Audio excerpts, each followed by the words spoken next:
NVIDIA. Love them or hate them, NVIDIA isn't going anywhere. And at this point, they really can't lose, and I'll tell you why. But real quick, let's hear a word from today's sponsor, Corsair. Let's check out the K70 Mark II. The Corsair K70 Mark II is lightweight, durable, and built to last forever. Featuring German-made Cherry MX key switches, you'll get the reliability and accuracy you demand in your game. You get maximum grip and feel as well with textured and contoured keycaps. It's also compatible with Corsair's iQ software, so you can customize the RGB any way you want. And if bright white just happens to be your color, the special edition is available as well. So if you're looking for a kick-ass gaming keyboard, check out the Corsair K70 Mark II today. NVIDIA is a company that has many fans around the world. I mean, they sell the most video cards, they have the most video cards, and there are a lot of people out there who hate them for things that they've done, business-wise. Now, I'll be the first to admit that NVIDIA is a very aggressive company, and they probably will do some things that, you and I probably, in a handshake agreement probably wouldn't go, hey, that's cool, bro, but that's business, like I said before, and it's just like war at a different level. And NVIDIA has actually set themselves up now in a position where there's really no way they can lose. And I'll explain to you why with a little bit of history. When I was a kid and I was a teenager, pretty much on every corner of every street, there was a stereo shop. Everybody had a stereo shop, man. They were installing car stereos. There were huge speakers by 50 different companies. They had giant buildings. I mean, they had crazy commercials, man. Fred Rated from Frederator Group was like my favorite back in the day. Any of you older guys, you know what I'm talking about. That was some funny shit with that guy. Like, everybody had a commercial. It was big stuff. Honestly, I would say that the electronic business of before was even bigger than the PC industry is right now. Honestly, it really was. Even though PC gaming has become a phenomenon and changing the way PC things all the way around, PCs really don't get as much actual popularity as electronics did back in the day. There are more things to do with it, and it's changing. And now, when I was in my 20s, things changed. All of a sudden, we're gone. All of these places that sold electronics, all these places that used to sell, Sony, Kenwood, Onkyo, all these different brands. Well, guess what? Almost all of those particular brands are gone, except for the people that were on top. The people that were on top, names like Sony, they still are around, still making stereos. But most of the people back in the day that were doing that are out of the business, and only the ones that had a big name back then survived. Okay? Now, in my 20s, in my 30s, there were PC stores everywhere. Everywhere they sold PCs. They had huge conventions that took up mass amounts of Vegas, way more than we see now. If you think the show now is big, you ain't seen nothing. The old shows back in the day were way, way bigger than the CES shows now. They honestly were. They were just absolutely huge. Comdex was giant size. I worked there for many years. And then we saw the PC industry do the same thing, right? We've seen it shrink.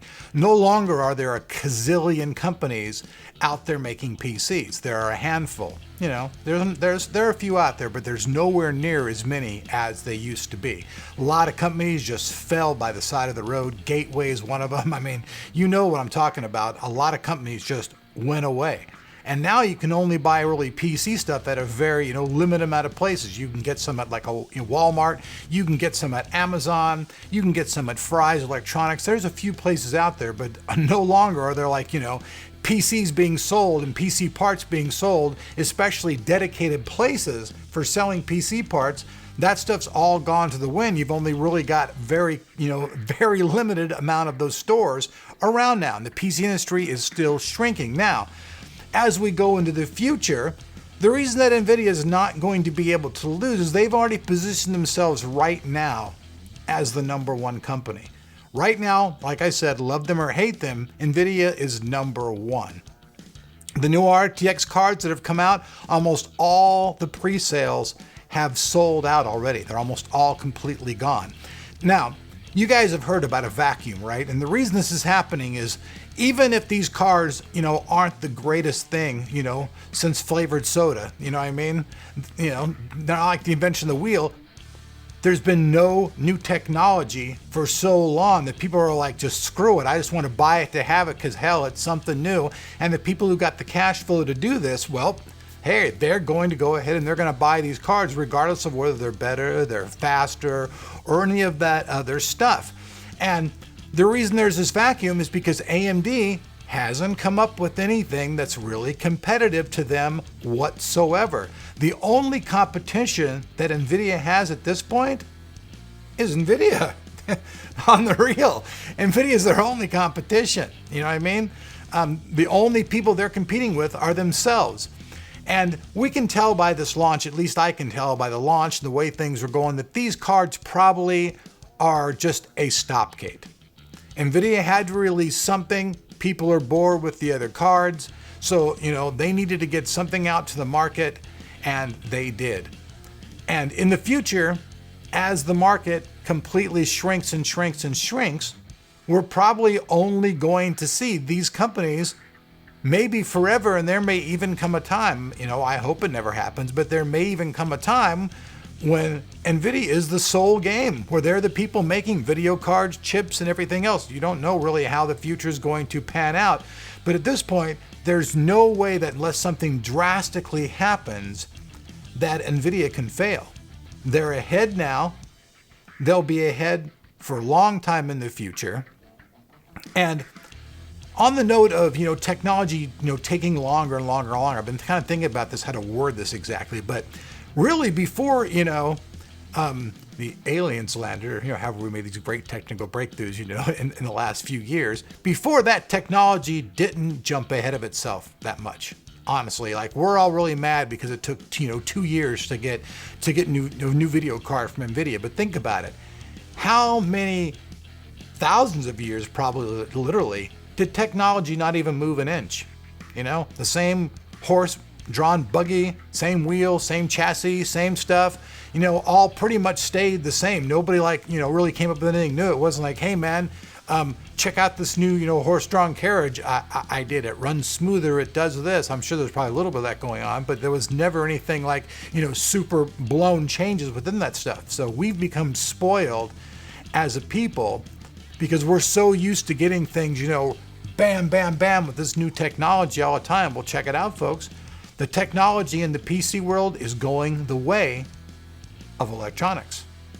It's going to slowly and slowly shrink more and more. Now, yes, there will be PC gaming. That's going to save the industry, thank God, unless, like I said, somebody comes up with a console that's like a hybrid between a hybrid, PC, and a computer. And I know there's other products that are similar to like that, but I'm talking about something that's just really completely dedicated to that right out of the bat, where it has a chip where you can pull it out, put a new video card into this. I've actually spoke with NVIDIA about this too. It's a really good idea. In the future, you should really be able to just have almost like a portable computer that you take with you everywhere. You come home, you dock it up, you have a big powerful computer possibly at home, but you should be able to change out your graphic cards and all this stuff for whatever you want to do pretty much with just cards. Just slide them in and out and upgrade what you want to go. And I think that's the direction that stuff will really start to take off with. And let's just face it, if you're at a PC tournament, you really don't want this giant, big old, huge computer that you used to lug around back in the day. You want a computer that's nice and small, that's super freaking powerful for you to play your games. And that's the way things are going. And the way NVIDIA has set themselves up now with the market and everything, whatever happens in the future, like I said, unless something really drastic happens with the company, they're going to be there. And they've expanded off into their technologies as well. So at this point right now, NVIDIA has lots of money in their bank. They're the #1 company in the world for GPUs. They're their only competition really at the moment.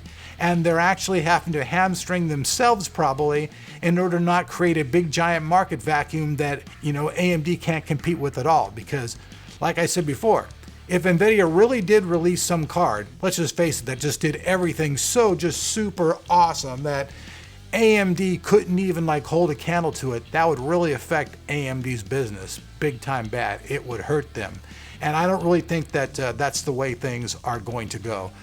They're going to give them pretty much a breathing room, a breather right there for them to go ahead and catch up. Hopefully AMD will release something newer, and we'll see newer, better stuff. But if AMD doesn't create newer technologies and keep making NVIDIA, competitive, it's not really NVIDIA's fault if they release, a stopgap card in between that just to keep the market going.